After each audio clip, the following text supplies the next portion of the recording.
जरा एक बार सोचिए कि बिहार के किसी महाविद्यालय में विद्यार्थी परीक्षा दे रहे हैं, लाइट कट जाता है और उसके बाद वो विद्यार्थी मोबाइल के फ्लैश लाइट जलाते हैं और उसके बाद वो सारे विद्यार्थी मोबाइल के फ्लैश लाइट के अंजोरे में अपना परीक्षा लिखते हैं। और इसके बाद ये भी जान लीजिए कि 11 बजे से लेकर 12:30 बजे तक दोपहर में बीए पार्ट 1 का एग्जाम चल रहा था। मुंगेर के आरडी एंड डीजे कॉलेज की यह घटना है। और इसके बाद बिहार के शिक्षा विभाग के बारे में 2 शब्द अपने मन में सोच लीजिए। बाकी अब नमस्कार, मेरा नाम प्रशांत राय है, आप जनता जंक्शन देख रहे हैं। बिहार में व्यवसाय का सुनहरा अवसर लेकर आए हैं Aarna cashew nuts and resins, जो आपको सबसे हाइजीनिक और फ्रेश ड्राई फ्रूट्स एवं मसाले उपलब्ध कराएंगे। डिस्ट्रीब्यूटर्स और सुपर स्टॉकिस्ट से जुड़ने के लिए 9835598928 पर संपर्क करें।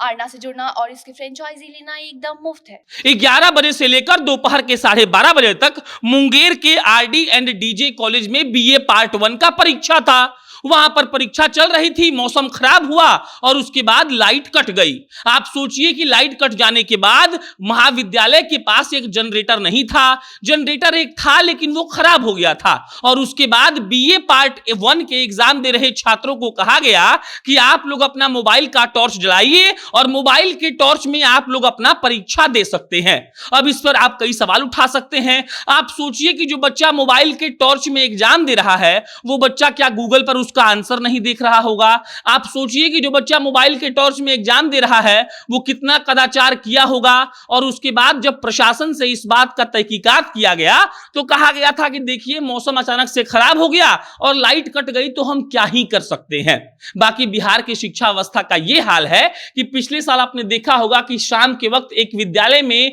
बिजली का कनेक्शन नहीं था तो विद्यार्थियों को हेडलाइट के अंजोरे में एग्जाम लिखना पड़ा था। हमने यह भी देखा है कि बिहार के बच्चे भुइयां चटाई बिछाकर बैठते हैं और अपना परीक्षा लिखते हैं। हमने यह भी देखा है कि मास्टर साहब क्लास में सुलाते हैं। तो यह हमारे लिए कोई नई बात नहीं है। बाकी मुंगेर के तरफ से, मुंगेर के जो प्रशासन है, शिक्षा विभाग, उनकी तरफ से यह कहा गया है कि हमने जांच कमेटी का गठन कर दिया है। जांच कमेटी इस बात का जांच करेगी कि आखिर ऐसी नौबत कैसे आ गई कि विद्यार्थियों को मोबाइल के टॉर्च में एग्जाम देना पड़ा।